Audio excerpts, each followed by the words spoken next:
welcome back to the social media dub. What's going on with you?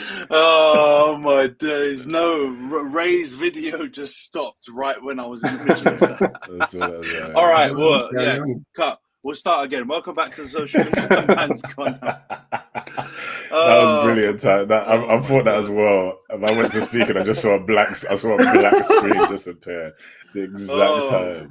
We are still live, so yeah, let's crack on. For those watching on YouTube, please subscribe to the channel, like the video, share if you can. For those listening on Spotify when it eventually goes out, and Apple, please follow, give us a 5-star review. We will never have a smooth intro when we're doing this streaming, I could tell already. It's last week, swearing in the first 5 seconds, so yeah, no chance for monetization. And this week, yeah, absolutely jankiest intro ever. But welcome to the app, guys. We've got Johns, Razor, and Io on this week's pod. Kem's ducking the smoke, even though they won, because he knows we would have absolutely hounded out his big signings.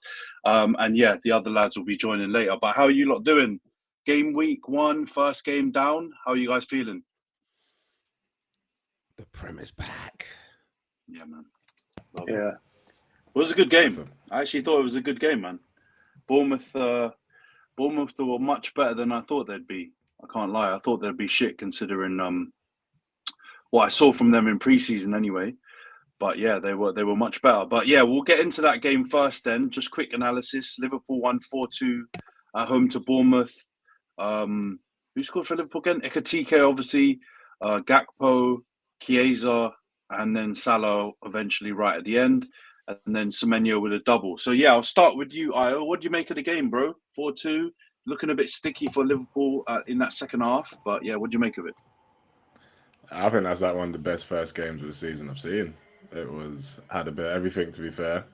Yeah, I definitely loved it. I think from the get-go, yeah, Ekatike, that boy looks good, man. He looks scarily good. His composure, he looks like he understands the Prem already. And I think he just has a bit of, just got a bit of that composure. Like, he's gangly, but he's not, but he's still in control of his body. Like this whole regen of like Henri, but just a different version now, just lengthy. Oh, pause. There's like, they look like he's just got long legs, the strides, like Isaac, and I think it was just it was a good game. So from the get go, like, but Liverpool, man, they look vulnerable on that counter attack though. Like that was, I think that was everyone's biggest concern. I think so, and it showed up literally from the get go. And Semenyo, like that run was just amazing, and David Brooks as well. Like I thought he's on a bit of a poor game on the set pieces, but he was absolutely skinning Frimpong alive that second half as well. He had him on toe. So I think it looked like a good game. I think Bournemouth, I think you can see the defense definitely needs some work, but I think that happens when you lose your entire back line in one summer. And then, but yeah, Liverpool, I think their plan this year is just going to be outscore the other team and just keep on grinding and see what happens, because they did not look good in transition defense whatsoever. Yeah, bro. I think sometimes when you look at a team and they get new signings, because Slot has kind of revamped their fullback position. Obviously, midfield's different now because you've lost Trent. So as we talked about last week, you're replacing the right back with a cam in terms of your like creativity, and Verts had a stinker, which we'll get into. I'm sure these lads want to get into it, but yeah, I think Liverpool going to be vulnerable, man. They're going to score a bag of goals because Ekatike looks unreal. But and if they get Isak as well, it's just going to get even worse for us. But defensively, boy, I know I want to say as well, Carroll was going in on Konate the whole flipping match. And VVD had one of the stinkiest games I've seen in a minute as well. I think we can't avoid that, man. Couldn't play up offside trap anymore. Like that second goal, or the first goal was it? I think it was the first goal, wasn't it? Where he like played my man on side. Disgraceful. Yeah, Razor, what did you make of the game, bro? To be honest, like, it was a very, very good opening Prem fixture. Like, there was a lot of goals. It was end to end. As a neutral fan, it was very fun to watch. I think as neutral as I can be about Liverpool, do you know what I mean? I think, Bournemouth showed a lot of good spirit, like a lot of fight. I think there were a lot of question marks there. I think like the whole losing your back line thing has been overstated, because some of those players that they lost were like fantastic and they helped them a lot, but like they were brought in after injuries. So I feel like they've gotten back some of the pieces that they probably didn't have access to last season. So it's probably evened off. But then, yeah, obviously having to go against like the champions away from home first game, I think they put in a massive like shift. And then, yeah, like I think the best thing for me was like Liverpool didn't look infallible. I think that was the thing. I think I was worried about Liverpool just looking too good and being like, right, lads, fun's over, season's done, pack it away. Do you know what I mean? See you next year. Ekatike looks too calm. Like it bothers me how calm he looks. But like I think there's like some level of trade-off there with like Salah didn't look like Salah. You know, he got his goal, but he didn't look like Salah to me. VVD looked like he was swimming through treacle. There was a lot going on. Virgil was not looking like Virgil. Do you know what I mean? So yeah, a really interesting first game, really exciting. I think the Prem should do stuff like that, like the NBA do it, where they make sure that the opening night has some big matchups and big games and stuff like that.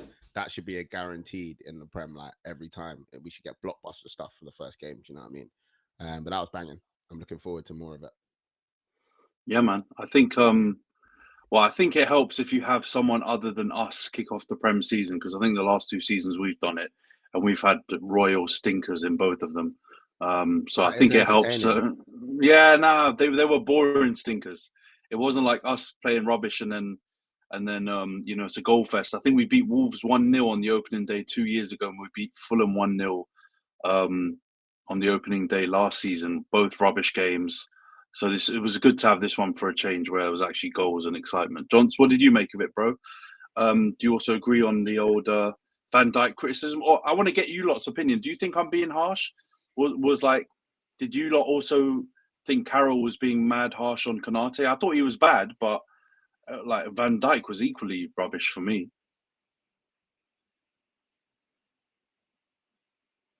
Yeah, I mean, I didn't watch the game live because obviously I'm not in the UK right now, and it was at like fucking 3 a.m. or 4 a.m. for me, so I had to watch the highlights afterwards. So I can't really comment, but I mean, it sounds like Carroll, because he's number one extremely biased, and it's gonna go for Konate because he's going through this whole contract stuff. Whereas VVD, obviously, I think he's probably learned his lesson at trying to go after the gods of Liverpool. Because I think he's realizing he is not considered to be a god of Liverpool, even though he probably thought he was. And then obviously, yeah, because he's a centre back, he somehow talks like he was bloody Cannavaro, and feels like he can comment on other centre backs very frequently. So it makes a lot of sense as to what you're talking about. But I don't know, Ray or Io, do you think that Carroll was harsh? Because he's been known to be harsh if you're Chelsea or apparently Konate. I don't listen. I don't listen when Carroll speaks. I'm gonna be honest. Like, I just, my brain just switches off when he speaks. And it's weird because I think he's reached a level of punditry recently, he's reached a level of punditry where like I don't, like Shearer. If I see Shearer on, if I see Wrighty on, I know what club you're going to be biased towards. You can be biased towards Newcastle. You can be biased towards Arsenal. You're going to say nice things about the players. You're probably not going to be as harsh on players that you like. But Carroll, like, them man seem to have like a soul. They seem to have things that they stand on. Carroll seems to be literally like a mouthpiece of the agenda. That's my opinion, isn't it? Like, and the agenda right now is applying pressure to Liverpool players that don't want to play for Liverpool or shaping up the move, even though they're in the middle of trying to break the Premier League transfer record for a player that they've unsettled that is refusing to change. You know what I mean? So honestly, I was watching it in the pub and post-match analysis came on. Carroll started talking. Several people went to the bar. Some people went to the toilet and or and I'm pretty sure that was when like the bar staff decided that they needed to turn back on Smooth FM or whatever they have playing in the background normally. Like nobody was trying to play it. Yeah, man. I don't know. Like in the nicest way possible, I've not rated Konate that highly ever. So I don't think like he played that badly for him. I think the real stinker was VVD in it, and then for Carroll to not say anything about that and then try to put the heat on someone else, it's looking real funky in the light, bro. You're looking real scary. Again, Virgil's he's a big guy, he's scary in it, but don't be a puss. Deal with your chest. Yeah, no, I agree. I didn't really see. Yeah, I was in the pub as well, so I didn't really catch any commentary. But I think you get to. I think he's same thing with what Carroll, what you guys are saying. I just think he's so. Yeah, he's just his bias just stands out when he's a player that's about to leave, and he just completely wants to attack them with so much vim. And so you get to a point where we just want to stop listening to him. But yeah, thankfully, I was in the pub. It was pretty loud. Didn't actually hear any post-match analysis or commentary, pretty much. So we got to avoid that. So it might be the way to do it. You know, like from moving forward. To be honest with you, I'm not all that happy about commentators in general. Like unless it's like Champions League nights and they bring back some of the OGs from before, where that you get kind of some sort of nostalgia with the commentators. If it's not that, I don't really care about listening to any of them because it's either Gary Neville, Carragher, or somebody else that I don't like listening to. And they almost never have somebody that is Arsenal, not even biased, but like someone that has a decent opinion of Arsenal to ever commentate. So that might be the way to do it. But when it comes to the overall game, like when I've watched back the highlights, I've got to say, like, Liverpool looked like a really, really, really good version of Ange's Tottenham last year. Like, it is like just bombing forward season, and they're going to score bare goals, and they're going to let in bare goals. And unfortunately, Van Dijk is no longer, I think, young enough to be able to just completely save their whole back line. I also don't think Alisson is like good enough. Not that he's not still a great goalkeeper, but I don't think he's going to be able to just save them like Donnarumma in the Champions League last year, where like he was just coming out and saving everything. So I don't think either of their two kind of superhero defenders or goalkeepers is going to be able to deal with the pressure and the issues that they're going to have as a result of having Frimpong bombing up the right-hand side, Kirkes exclusively slide tackling everybody and never staying on his feet. And then like the fact that Burt's is, I'm not going to say a passenger off the ball, but as much as I hate Szoboszlai and think that he's crap, like at least he does something off the ball and like tries hard and he's a body there. But like Burt's, from my point of view, just like if he's not going to do something on the ball, that guy's going to look stinky. And I think it kind of showed a little bit yesterday just from watching the extended highlights. And I think they're going to have a big problem when it comes to like not conceding goals. And I think if they come up against somebody who has like a really good defense, I think it could get long for them. Like if you low block them and pop them on a counter, and I'm thinking like old school Ten Hag United type stuff, right? Like when Ten Hag finally clocked how he needs to play to win, sit back and then just bomb on the counter. If teams play like that against them, I think they could get some success. So yeah, I mean, Ekitike looks scary. Gakpo continues to look scary. Salah's still Salah, maybe not quite as good, but still Salah. I think it's gonna be scary, like coming up against the three of them. And I feel like Saliba, Gabriel, like the Nottingham Forest defenders, etc., are going to have a lot more nightmares this season against Liverpool than they did last season, which is saying something. So yeah, it's going to be weird. I just want to say one big shout out to Semenyo, because I feel like there was like earlier this season or in the transfer window, right? Like there were some links about him potentially leaving, and there were some numbers thrown around, and there was like this whole old school brigade that came out and said, "Oh, 70 million for Semenyo. What world are we living in?" kind of shit. And they kind of talked down on him a bit.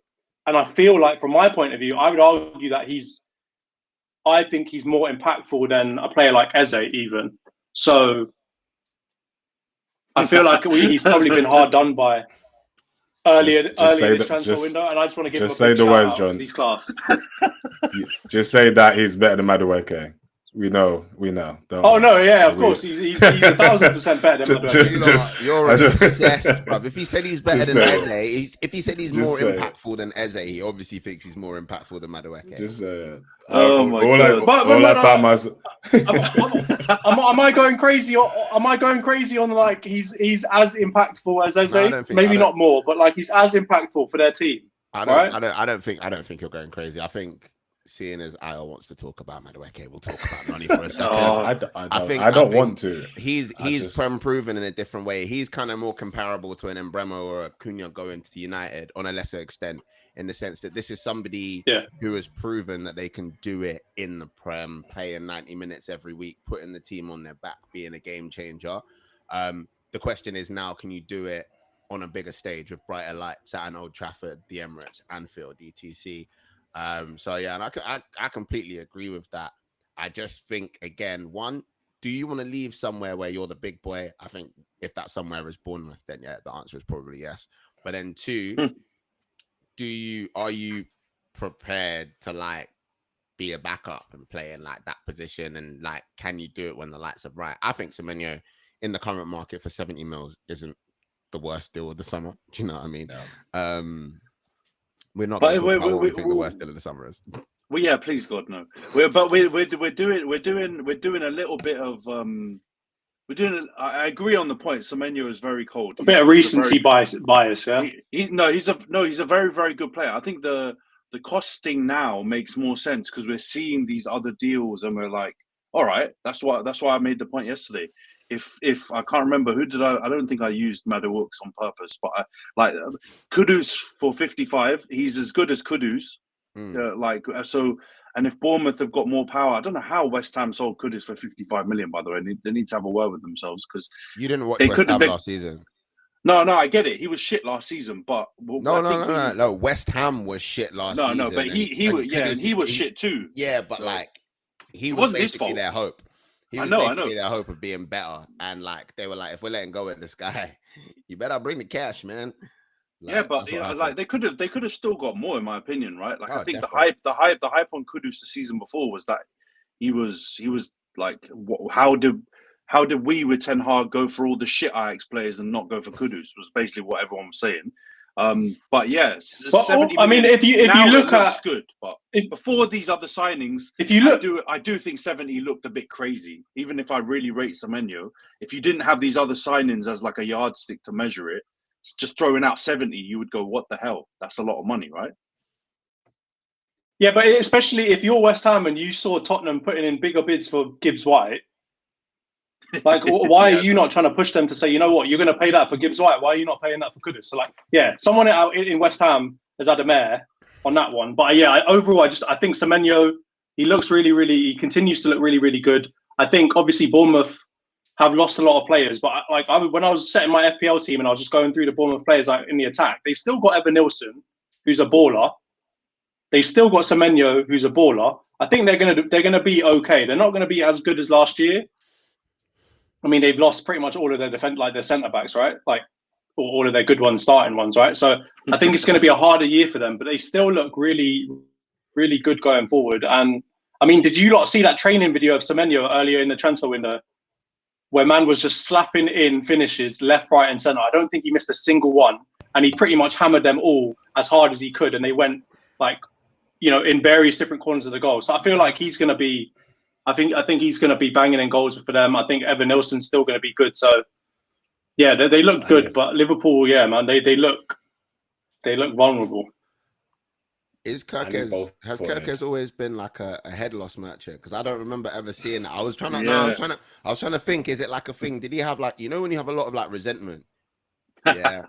What I thought, I was like, I tried to give him the benefit of the doubt. Yeah, I was like, maybe what happened yesterday is my man got dumped. He got cheated on and dumped by his ex. Yeah, she didn't see the value in him. Then man's on the high road with his new ting, and he's seen his ex and his new ting's leg. So man's putting a little arm around the waist, giving it a little squeeze, you know what I mean? Applying a little extra pressure. Because why was he flying around the pitch? Was he trying to show that Anfield faithful that he really don't love these Bournemouth guys no more? Like, I don't understand. It looked like there was something personal going on. I'm surprised they only got one yellow, to be honest. If Semenyo cooked the living daylights out of him. If he was an Arsenal fullback, he might have got sent off. He would have, maybe. But Semenyo cooked the living daylights out of him. It made me think, like, imagine what was going on in their training.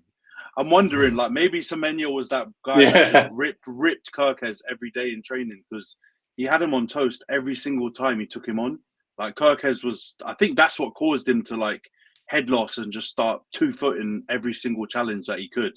Because I thought he was just like, I can't be shown up like this on my Anfield debut, because I thought he had a horrendous game, man. I think pretty much all the new signings minus Ekitike were god awful. Like Wirtz, I don't know, man.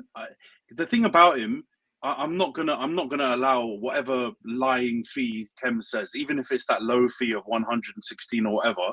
You can't come in, do nothing off the ball, and just do simple 5-yard passes and a couple shimmies. I'm sorry, bro. Like if Pogba was doing that plus way more for 90 million, and people crucifying him. So I'm sorry, but if I hear one more comparison to Paul, Paul, Labil, Pogba, like bruv, no. Brothers need to earn comparisons. I keep hearing people talking about him and Pogba in the same breath, and I feel offended on Pogba's behalf, bruv, because like Wirtz is very talented in it, but like doing it if you're in the Bundesliga and you've got a player like Granit playing like a lot around you, you can just walk around the pitch.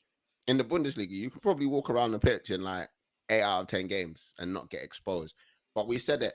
This is the point in time where you load up the clip of me saying he's on fraud watch from game one. Game one happened. He's really talented. He's really impressive. But we've seen so many players like that come to the Prem and struggle to adjust to the pace, the physicality, the work rate that's needed. And I think, like John said, like if that's what he offers off the ball, which is basically nothing, and then on the ball, I'm not gonna lie, on the ball, that's kind of what you expect him to like shine in it. You expect it to be a thing like, all right, he's not really doing anything there. He's going to get the ball and he's going to make some magic happen. Sabozalai looked a bit more magical. Bro, he was shit on the ball, bro. He was shit on the ball. And there was even one video, bro, like even with the physicality part, where Semenyo just absolutely waits to bodied him, flying. And it's just welcome to the league, little nigga. Welcome. And that's gonna be the consistent thing for sure. Like it's happened to Ozil as well. Like Ozil was a type of similar thing. He struggled when he first came. I don't think they're ready for finesse players. Like they're good, but obviously the Premier is just a whole different ball game, man. Like unless you can hold yourself well, you're gonna struggle. It's true. You've also got to remember, like him and Frimpong are both coming off of a system where they had 3 centre backs behind them at all times. Right? They're coming off a Xabi Alonso system, the 3-5-2 or whatever, where Wirtz is basically playing as one of the strikers, where Frimpong's essentially playing as a winger, and they're now going into like a 4 at the back type system. And as much as Liverpool fans want to say that VVD is the best centre back of all time in the Premier League and this, that, and the other, he ain't going to make up for 3 centre backs at the back. So I think both of them are going to get a rude awakening, and Arne Slot's going to have to try and change them, because they're going to need to do a hell of a lot more off the ball, because they ain't got 8 players behind them protecting them at all times. And especially if you look at the fact that, like, maybe this could have worked if, Arnie went and bought like a left back who's also kind of like a centre back, right? Like a Calafiori type, where, all right, Frimpong's going to bomb up the right, and then the defenders left over will kind of shift over and just be like a 3 at the back type thing. That ain't happening. Kirkes is going to go up there as much as Frimpong, if not more, or he's going to be on his arse somewhere near the touchline because he's tried to slide someone from 3 meters away. And that's going to be a struggle for them, and they're going to have to learn really, really quickly that, that ain't going to work here. And that's why I kind of compare them to this like Ange Tottenham type football, because it's like unrealistic types of football. Like you're not in one of these leagues where, people are just going to allow you and not chase after the ball and not like counter-attack you really, really quick. And I think if you looked at Semenyo yesterday, that was part of the reason why he was ripping them, because he's rapid, he dribbles really quickly, and he's got an unbelievable like finish. And he punished them multiple occasions. So it's going to be a tough one for them. But I wanted to ask you guys like one thing about Ekitike and potentially about the Isak situation. Do you feel like if Ekitike keeps putting in sick performances, that maybe this helps Liverpool say, you know what, we actually don't even need Isak. Let's not go too hard on him. Let's just keep Ekitike. Because that could actually end up working out the best for everyone. As long as Newcastle obviously stay strong over there. If Ekitike is putting in baller performances, maybe Arnie says, you know what, mate, I don't even need Isak. I've got Ekitike. I don't know, man. I think they're gonna go for Isak regardless. I think Ekitike is balling out. I think Gakpo, as much as it feels harsh on Gakpo, because he's not the most aesthetically pleasing player like on the eye. Like he's very like simple, but he's mad effective. He scores a lot of goals. It's actually underrated how many goals he scores. and the impact he has. But I feel like he hasn't got the staying power to like solidify that left wing. And I can see Ekitike drifting in from that left wing and being an absolute problem, as well as being a problem in the 9. So I can see them still getting Isak and just having like an absolute like. It's scaring me thinking of it, like Ekitike on the left, Isak up front, and Salah on the right. Because like Salah, the thing is, it's not even like his game scares me, because honestly, he plays shit most of the time, but he just scores a goal. Like he scores a goal every single game, like without fail, and there's no point even doing Salah watch anymore, because like it feels like your defender can pocket him for 89.5 minutes of the game, and he'll score a goal at the end on transition, or he'll get a pen and he'll somehow tuck it away, even though his records are not great. Like they've got an unreal attack already without him, but I feel like the numbers. I'm not buying into this Chiesa hype yesterday. They're still trying to flog him like with their dear life. They're not trying to keep him. I like Chiesa, but I feel like he's been done dirty. But they're going to flog him, and so it's also a numbers game. So I think they'll keep going with Isak and eventually get him. And I don't even know if it's a Liverpool side problem, because Newcastle, their fans have lost their heads, man. They're burning shirts. They're online saying they want him to get career-ending injuries and all kinds of, like, they've lost it. So I can't see a world that Isak stays. I want him to, but I can't see it. I don't know if, in terms of needing Isak, I think, like, in terms of Johnson's question, it probably does give them a good, like, the further it goes on and gets shitty, like the way it is, the better it gets for Liverpool's position on the map. Because it's like, oh yeah, look, we signed a striker, he's banging goals. We've got a left winger who can play through the middle. We've got another striker on the bench that we do want to send back to Italy as soon as humanly possible. But for the purposes of this discussion, we've got another striker on the bench.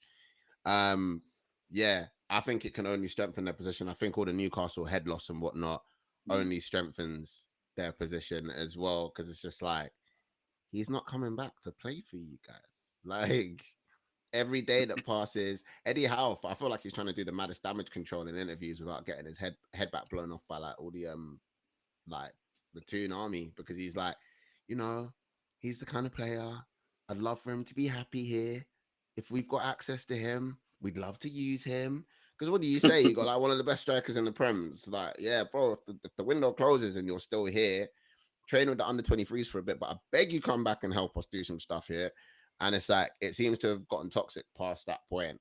And then now that creates a situation where Liverpool kind of it feels like, have all the power. I think Ekitike, I said something in the pub yesterday and a lot of people questioned me, and I was like, Liverpool are trying to get Isak. Are they sure that they haven't already got an Isak? And there's like, he can play from the wing. He's gangly, but very fast, very direct. The comparison, I'd rather make that comparison before people start comparing him to Thierry and stuff. Do you know what I mean? In terms of Hugo, I get it. They're both French, but whatever. But ultimately, he looks very similar to the like profile that they would be pursuing in Isak, and his injury record is much, much, much, much better. And he's hit the ground running. I could understand if you've been like, oh, he might need a season to he's hit the ground running. He looks very calm. So I think ultimately Liverpool have all of the power in the situation. And every day that goes by, it looks shakier and shakier for Newcastle. Yeah, I agree, man. All right, let's get on to the social media derby preview then. Obviously a big game. I'm madly outnumbered on the pod, 3-1, so I'm going to expect to get absolutely blammed on this section. But yeah, let's preview the game. Pause. United, Arsenal. All right, we got loads of signings as well, right? So let's just chat it through, because we've obviously absolutely ripped most of Liverpool's signings. But what do you like? Do you think Jock's going to start? Is my first question to you, man. Do you think he'll start this game? Do you think Arteta's going to carry on with Havertz? Like, do you think any other of your signings will start? Madueke potentially? Like, what do you think your team's going to look like, first of all? Open to anyone. No one? I think Johnny's talking, but he's on mute. Yeah, that is correct. Yeah, sorry. I think he's going to start Gyökeres and Zubimendi, but I wouldn't be surprised if they both don't see the full 90. And the main thing there is just I think Zubimendi's more locked on to play from my point of view, just because we've got kind of a gap there, and unless he does something like really unorthodox and puts like Havertz or I don't know, somehow gets Marino in there, I think he's probably going to start Zubimendi. And I also think that Zubimendi has obviously been with us the longest, so in terms of like preseason match fitness, aligned to our tactics, etc., like he's probably the most aligned. Gyok, I'm a little bit less sure of, but I just feel like it's one of them signings where I think Arteta realizes like the levity of the situation, and he understands like we're playing against Man United, who are, despite coming 15th last year, one of our biggest rivals in terms of like the history there. And I think he realizes that he can't get away with not playing the Don that we've all been kind of crying for, and the one that he spent a good amount of money on. So I do think that both of them will start. I don't know about Madueke. Like that's the part that I'm a bit iffy on. I think he may end up probably starting Martinelli and then maybe bring in Madueke on at some point, maybe early at half-time even, depending on how the game's going. But I think, yeah, from the three of them, I'm more locked on for Zubimendi and Gyökeres to start. Fair enough. I think that makes sense. I haven't really been watching your last few friendlies. I know you had the Emirates Cup and then that other one against Villarreal where I just caught the pen shootout bit. But did Gyökeres start those games, or was he just on as a sub? Or because I think that's probably, I agree with you, John. So I think that's maybe the most contentious position, right? I think Zubi should start. He started against Madueke. I think he started the Villarreal game. Yeah, he started the Villarreal game. I don't know about the Tottenham game. Had he even signed and fully come by that point? I don't think so. No. Yeah. I think he did. Zubimendi's defo starting. Oh no, so he came on. Yeah, he came on in the Tottenham game in the 77th minute. So I think that was like his first game like with us as a team. And then he started the Villarreal game, came off on the 63rd minute, and then he obviously started against Athletic as well. So that gives me a good sign that he's ready to play. But like I said, I think he probably will come off at some point, and Havertz will come on for him.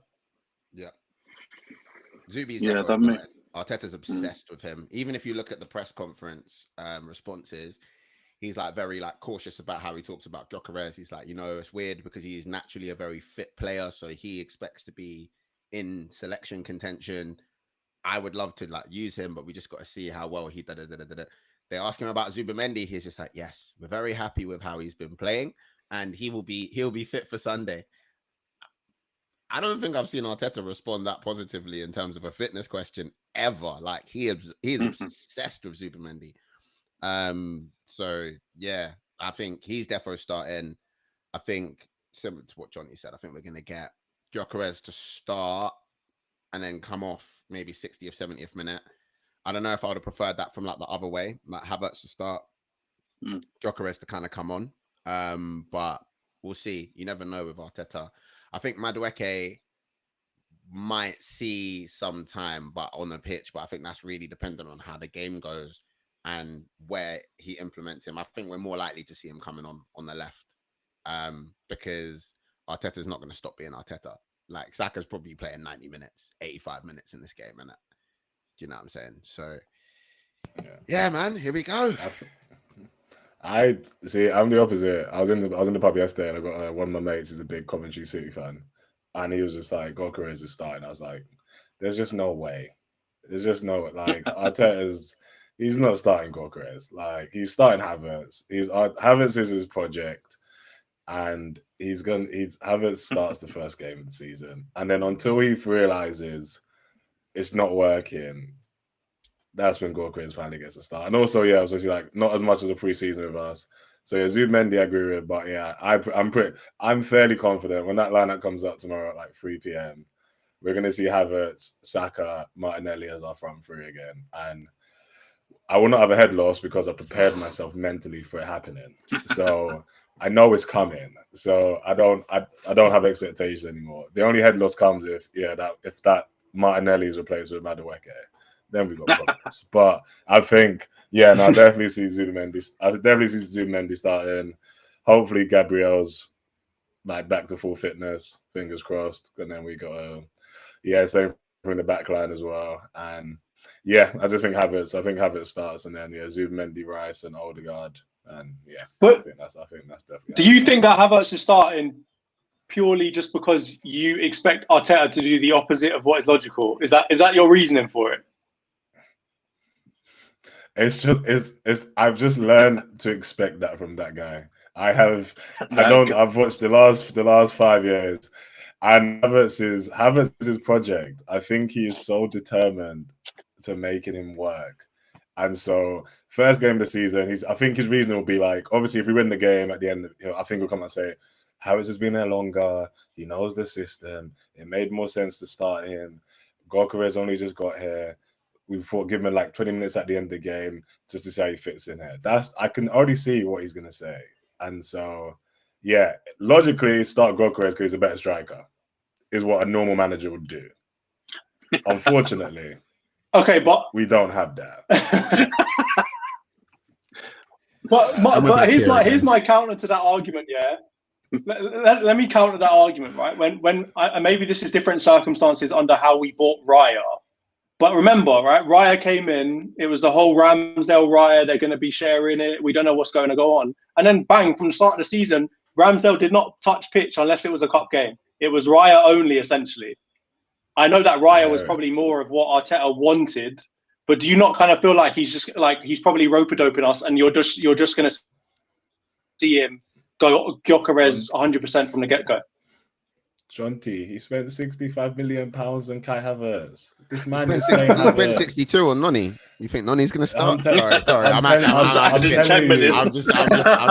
being a wind-up. It makes sense. The difference there, difference there is that Aaron Ramsdale has one of the worst cases of ADHD I've ever witnessed as a neurodivergent person. Man's looking at pigeons. That's the main bro. He's arguing with our fans, like he's having conversations with our fans when he's meant to be watching the game, innit? Like, respectfully, a fit Kai Havertz doesn't offer as much as we'd want our like leading the line too, yeah. But I don't think it's a completely out of the park thing to be like, right, we're starting off. It's a big game. We can put Havertz on. I would prefer to see Victor start 110%. I do think we're going to see Victor start, by the way.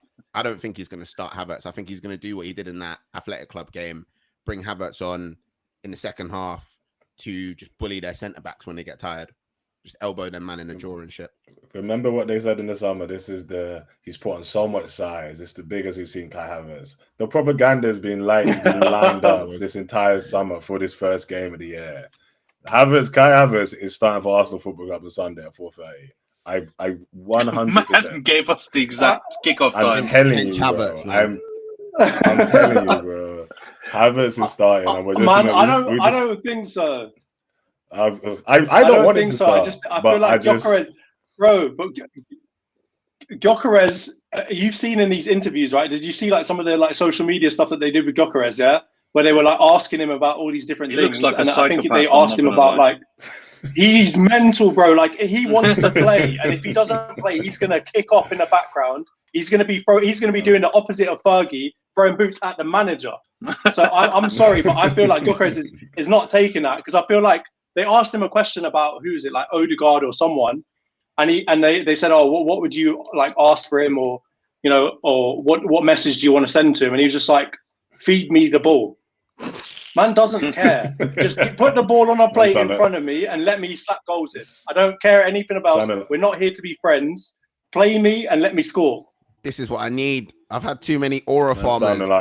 Sounding like Ryback, bro. Sounding like Ryback. Feed me more. No, I hope so. I hope you're right. I want to see Gyökeres start. I just 280k per week Kai Havertz, man. I just don't see that man sitting on the bench, bro. I just don't see him.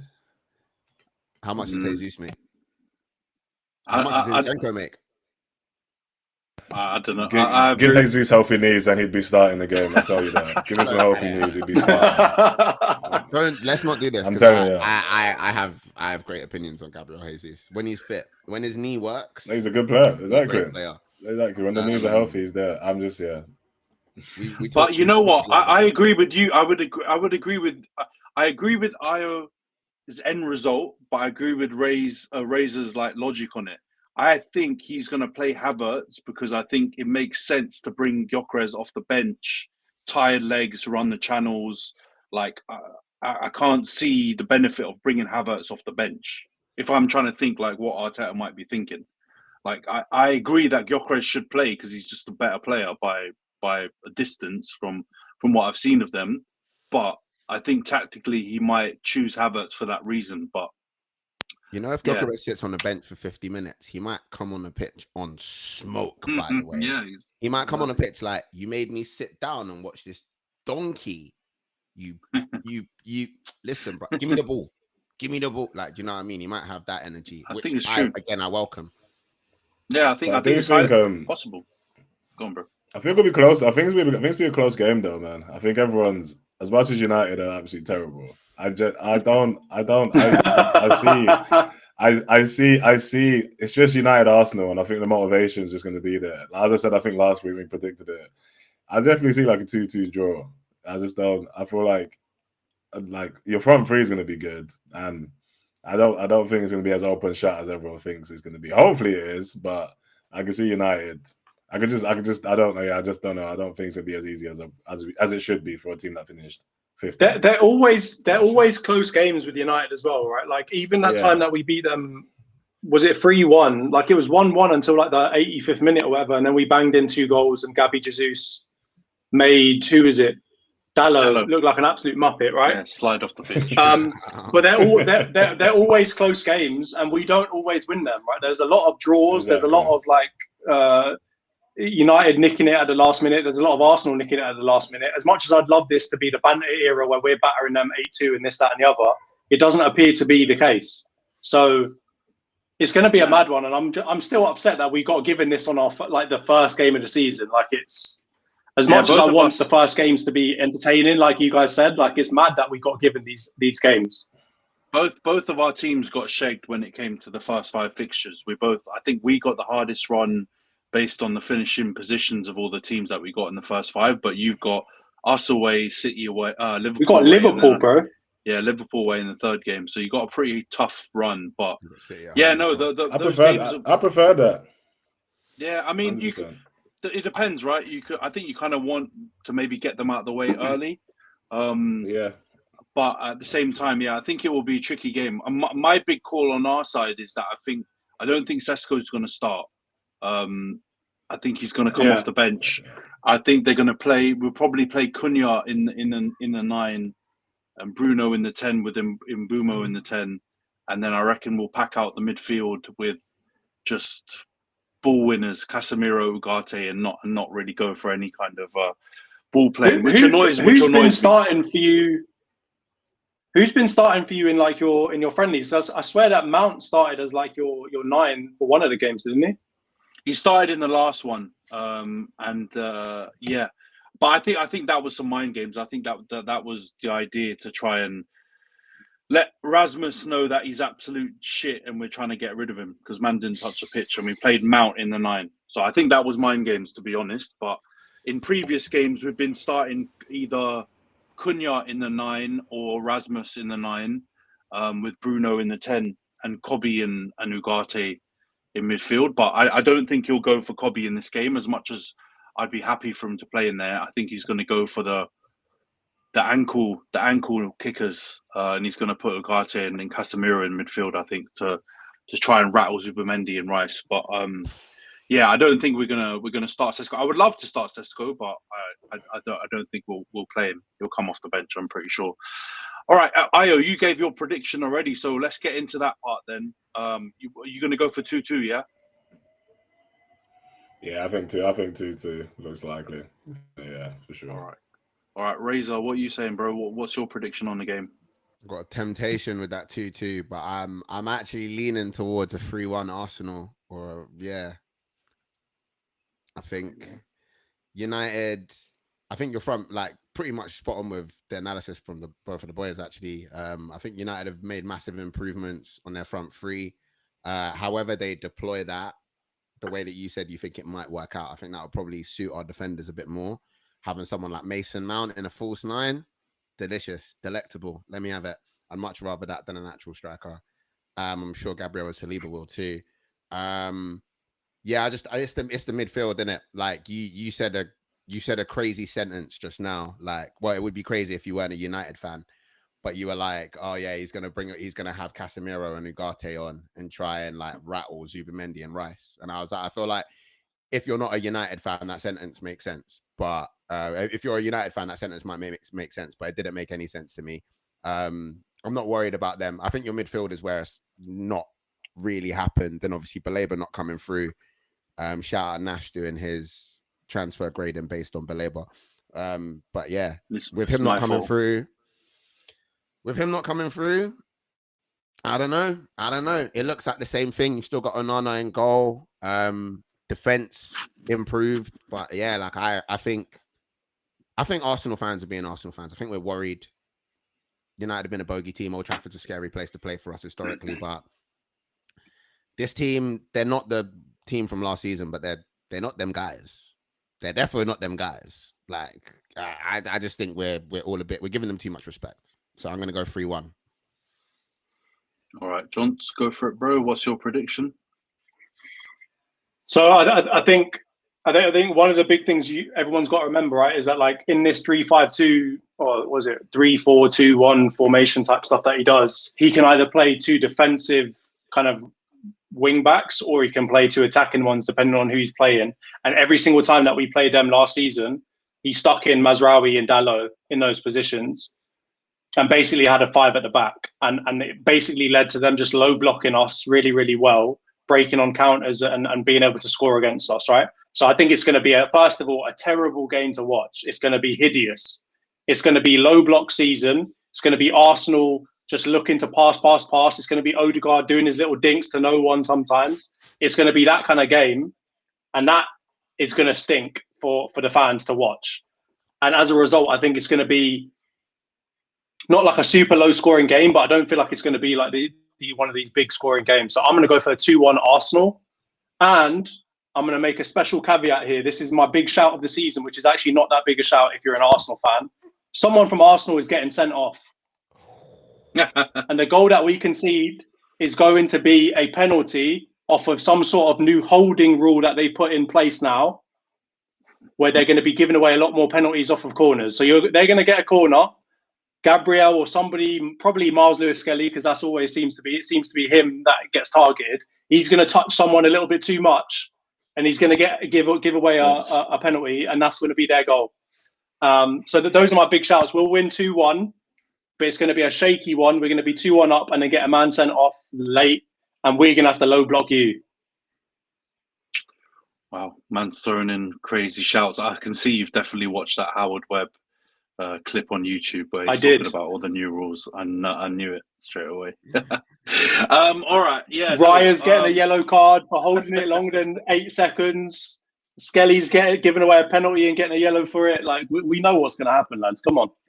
Honestly, I swear, Arsenal fans are the football equivalent of flat earthers, man. There's so many conspiracies. It's nuts. Just give us your prediction, man.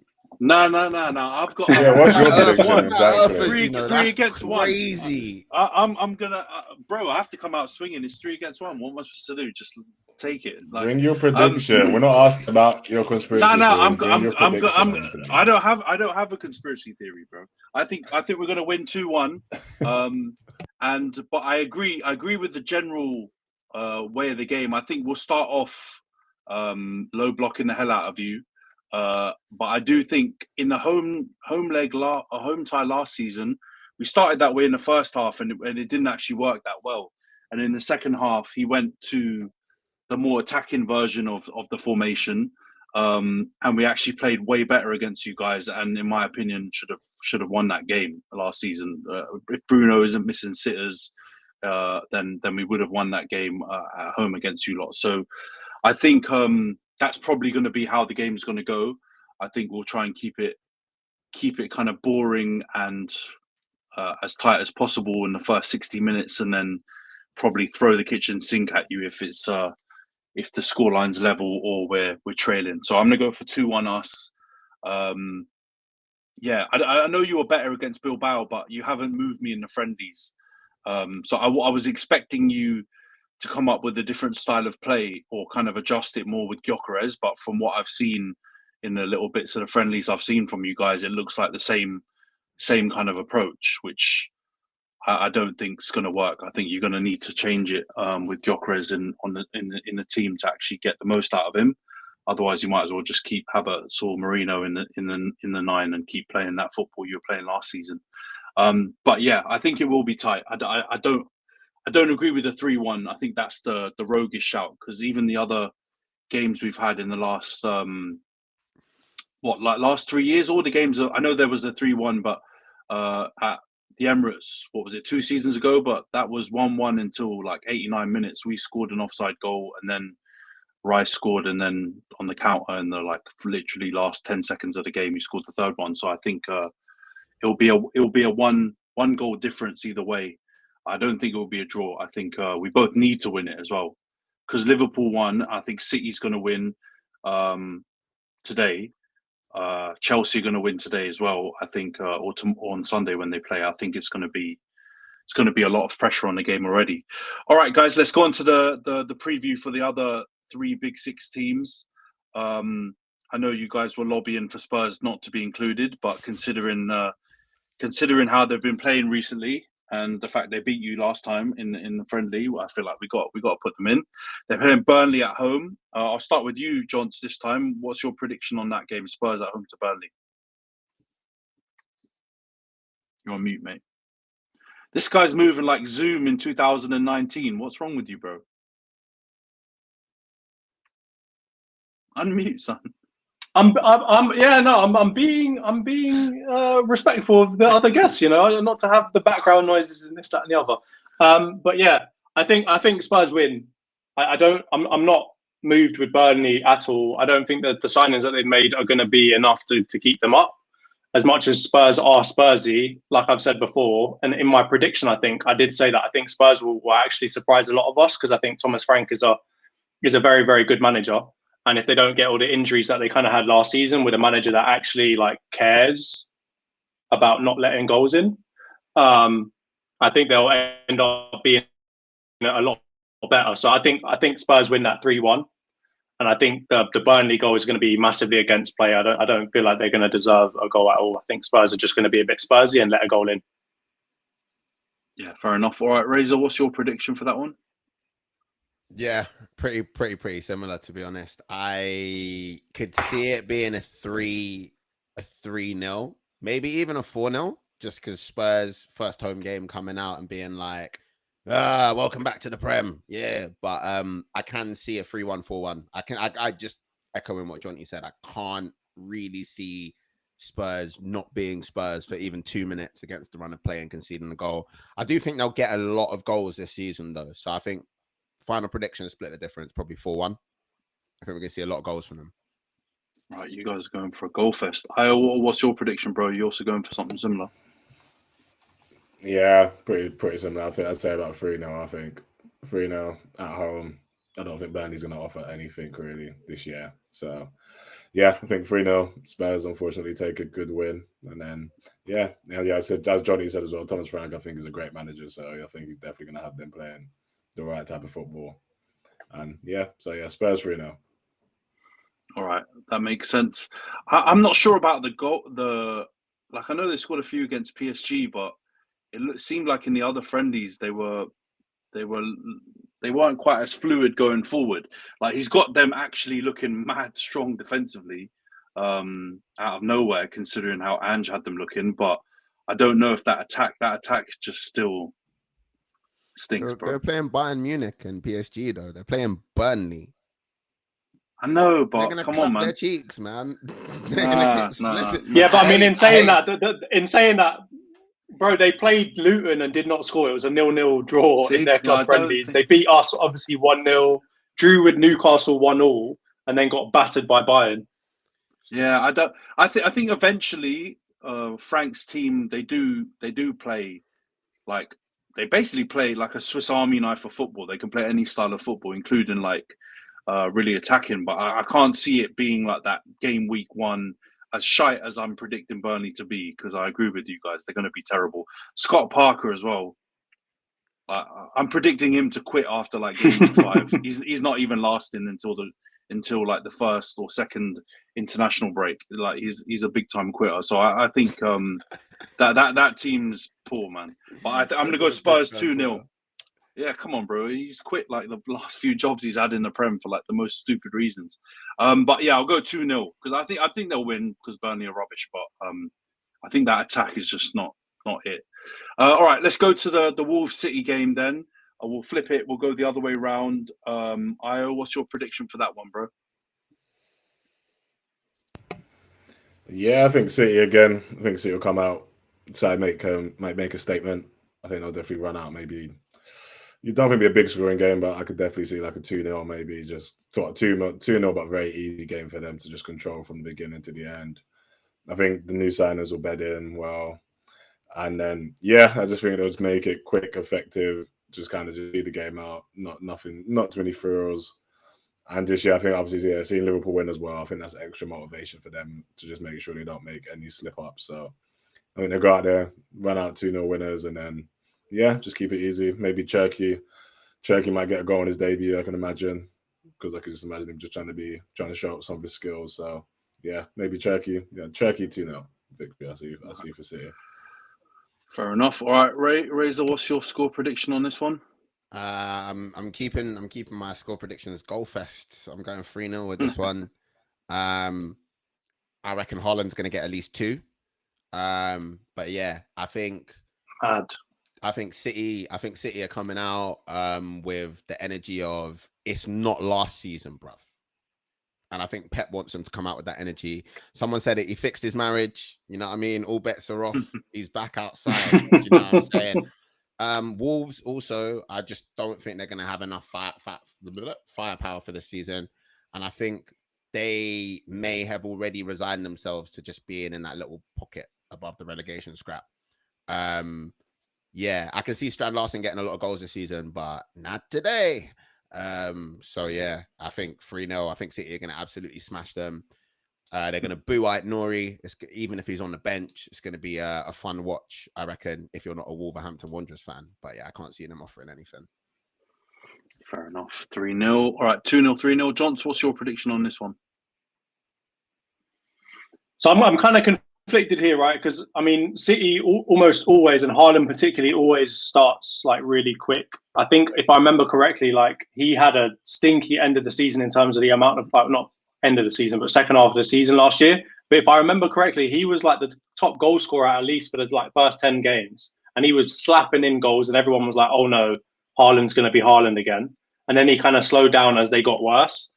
So I'm conflicted by that, but by the fact that like Wolves, they also kind of play like a 3 or 5 at the back as well, and they can be relatively difficult to break down. And they've got this new guy, what's his name, Agbadu, who I think is good. And I feel like Agbadu will be a good player for them, but I just don't know if it's going to be enough to deal with City. So I'm probably going to go for like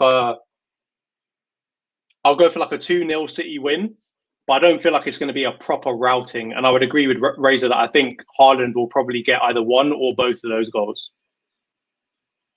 All right, fair enough. I'm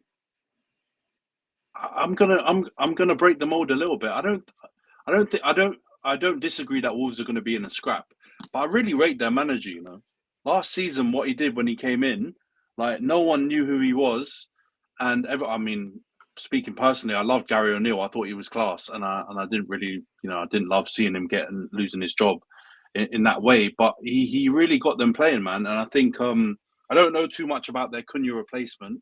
I think they signed some Colombian youth from Brazil or something, so I don't know that much about him. But if let's say he's like 7 or 8 out of 10 compared to a Cunha, then you've got someone that can still execute the same system that they that they've been playing. So I think they're going to actually give City a good game, and I think you guys are missing out on the fact that City's defense is absolutely diabolical.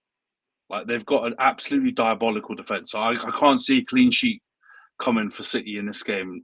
Definitely not. So I'm going to go for City to win, but I'm going to say 3-2. I think Wolves are going to bag a few at home. And yeah, I think there's going to be some. Because they've still got Strand Larsen, haven't they? Yeah, they've got Strand Larsen. Because they've still got Strand Larsen, who's a baller. I like their midfield as well. They've got João Gomez and Andre in midfield, like two like decent ballers, but also quite physical in midfield. I think they're going to give Reinders and who's going to play in midfield because Rodri's injured, right? So I'm guessing like maybe Kovacic or something like that. They'll give those guys a good game. It'll just be Haaland. I like Agbadu as well that you talked about, John. He was good when he came in January, but I think Haaland's gonna bag in this game for sure. All right, let's go Chelsea Palace. This is real tasty now after the Community Shield performance from Palace and the fact they've managed to keep all their big hitters until this game. Johns, we'll start with you. What's your prediction on this one, Chelsea Palace? Oh, I hate this one because as much as I hate Chelsea, I think they are good. Pains me to say that. But at the same time, Crystal Palace, Glasner, I feel like even if they lost some of their big hitters, Glasner's still going to find a way to make that team look better than they are. And I mean, if you keep their big hitters, you still got Wharton, you still got Eze, you still got Guehi. I think it's a good team, man. They haven't added much in terms of strength. Like, have they bought anyone of any note? I'm trying to remember if they've what kind of business they've done this year. Sosa, Benitez. I'm on mute. Yeah, they bought a left back and they bought a backup goalie. Yeah. Now Chilwell was on loan last season. He's gone back, so they've got that backup left back from Croatia and a backup goalie. So their first 11 is still basically the same. Yeah, I mean, in that case, then I think that they're going to probably put up a good fight. So I'm going to go for a 2-2. Desmond. I was going to go for a Chelsea win, but I don't care. Yeah, you've talked yourself out of it. Razor, what's your prediction? That bar did not go unnoticed, Anthony. Anthony Chang, undercover MC. Yeah, he's got the punchlines, he's got the bars, he's got the flows. Man. Man said Desmond. That's crazy. Very similar line of thought to John E. I think 2-2 is calling to me, but I'm going to make a different prediction from Changers. I'm going to go 3-2 Chelsea, a little bit of drama, late winner. Mateta definitely getting on the score sheet, opening his account. I think it's going to be really interesting seeing how Chelsea set up. Are they going to have Cole in that wide, drifty position that he's been playing in? Is he going to play a more of a true 10 position this season? All of the different striking options that they've got means that they're not going to be afraid to switch it up. So yeah, I think obviously I'm probably more emotionally attached to the social media derby itself on Sunday afternoon, but I think that might actually be the biggest sort of game in terms of a matchup and even contest this weekend. But then I said that and Bournemouth put up a massive, fantastic fight yesterday. So what do I know? Yeah, it's a good point, man. I think it's going to be a great game, man.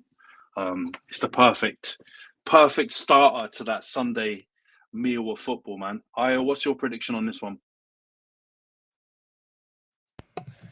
You know what? Yeah, I think even though Chelsea had a good summer to win the Club World Cup, I actually go for a Palace win, to be fair. I could definitely see maybe Palace sneaking away. I think, yeah, obviously it'd be lovely to see Eze actually in an Arsenal shirt, but I think he's still going to be there playing. I think Eze, Mateta. I think as well Palace are going to be super confident as well, man. After the winning in the Community Shield, I think that's going to definitely bode well. And yeah, I think I might go Palace. Let's go Palace 2-1. It'd be surprising Chelsea could have added so much. They've added a lot of firepower. Obviously, I can imagine João Pedro getting one or Palmer, but I think Palace might actually surprise it and just might sneak it 2-1. I mean, they've still got a solid team. Glasner, I think, is a fantastic manager. So from what I could, I think Palace might be the biggest shock of the weekend and just beat the champions of Europe. So Or no, Champions Europe, the Champions of the World. Champions of the world, mate. Champions of the world, apparently. Of the world, actually. Even better. Exactly. The Champions of the world. So, yeah, Palace. I think Palace have a great start to the season. And, yeah, hopefully Eze signs off with the back and then gets himself over to North London. When you say Champions of the world, I'm tempted to be like Noah Lyles and be like, Champions of who? You only play people in America. Be specific when you say you hope Eze heads to North London as well, bruv. Be very specific. Yeah. Oh, that's true. Exactly. Yeah, it's got to be to the red and white, 100%. No, yeah, let's make sure let's make sure he goes where he needs to go. But yeah, as a last big game for Palace, and that'll be because Wharton's a baller as well. So, but I think Mateta grabs a nice little goal as well, for sure. I was gonna say low key hate of Chelsea, but I think it's high key at this point. It's definitely not low key. Yeah, it's so high key. I hate Chelsea so hard. It's unreal. But I hear it though. There's no hatred here. Nah, bro, you hate exactly. them, no, that was actually very valid. I think that was a very balanced. I think that was a very valid response. I thought that was actually pretty well reasoned. Chelsea. I think your hatred is still low key. Your hatred is still low key. Like it's not as clear as me coming out and saying I wish them like the worst. But it's very clear now off the Madweki talk and now for this that you secretly wish them nothing but the worst. Of course. That is what I was saying. I wish. Yeah, of course. 100%. Nothing but despair. Yeah, that is not a secret. Oh yeah, I do not. I despise them with every being of my soul. But I don't want. But in this regard, I thought it was a pretty valid. I thought it was a pretty valid like feedback and evaluation of the game. No, it is. I think Chelsea. I want to. Yeah, Chelsea, United, and Tottenham. They've still got a very janky goalkeeper. You just can't. Sanchez. They've still got a very janky goalkeeper. He had the most clean sheets or something. Huh? Yeah, but if you're a goalkeeper and you're janky at one point, you can always be janky again, right? Like I don't trust a couple of games in the preseason for you to now not be bad. So I think Sanchez is still going to stink it up. And then they've lost like Colwell, who, according to their manager and all their fans, is their best defender. So I think they're not going to be infallible. I just feel like I've got Palmer in my FPL team. Like I fully expect for him to do something big. And I've just got to hope Glasner's got something for them. You've just said janky. I've got Sanchez. Sanchez is my keeper in my FPL team. So I'm rattled right now. Crazy decisions. Very rattled. Oh, I can't even run a consistent agenda. He hates Chelsea, but then he's got bloody Robert Sanchez in goal in his FPL. How does that work? One of their worst players by far as well. But that's the only reason why, coming to my prediction, I'm predicting Chelsea to win. I think there'll be bare goals in it. But there's no, again, to the same token why I said I didn't think City can get a clean sheet because their defence stinks. Chelsea losing Colwell and then having Robert Sanchez in goal. I think there's obviously I'm probably going to reverse engineer this and do the judge on it, but I think Chelsea are going to win, but there's no way they get a clean sheet. So I'm going to go 4-2 Chelsea. I think Palace as well, man. They gave up chances to Liverpool. So I think there's going to be goals galore in that game, both ways. But all right, cool. So we're basically not one of us. Well, no, Io and John went the same prediction for Wolves and City, but everyone else has predicted different scores. I know the chat's popping off. The people are losing their mind in the chat. But all right, cool. Prediction league based on last week's prediction. Shamelessly, only me and John got the result right. We both predicted Palace to win. We didn't get into pen talk, but we'll get 1 point for that each. The rest of you guys all backed Paul, and obviously they didn't win. So yeah, me and John's at the top of the prediction league with 1 point each. I'm also just going to quickly share the predictions from the other lads in the sweatshop, because obviously we need to get all their scores for these games that we've predicted. So Kem Larden has predicted United Arsenal 0-0, Spurs to beat Burnley 2-1, Wolves to lose 3-0 to City, Chelsea to beat Palace 2-1. Reese has gone United 1-0 win over Arsenal, Spurs 3-0 win over Burnley, Wolves and City He's gone 3-0 City as well, and he's gone Chelsea 3-1 to beat Palace. Nash has gone. This guy. Nash has gone 3-0 United over Arsenal. Is that a Baleba hat trick? Yeah, Nashley. Oh, for someone who like gives the most eloquent, like well thought out, like analysis on a lot of things, he just like loses his mind on predictions, man. 3-0 Arsenal, 3-0 United against Arsenal. He's gone Spurs 2-1 win over Burnley. Wolves City, he's gone 2-2, and Chelsea Palace, he's gone 1-1. So yeah, those are all the predictions. Let's see how these games go. It's a lot of draws. It's a lot of draws. Yeah, it's a bit of sitting on the fence happening by the man that we aren't on the call on the episode this week. I'm going to finish bottom of the prediction league. I will definitely finish bottom of the prediction league. 100%. I'm so bad at it.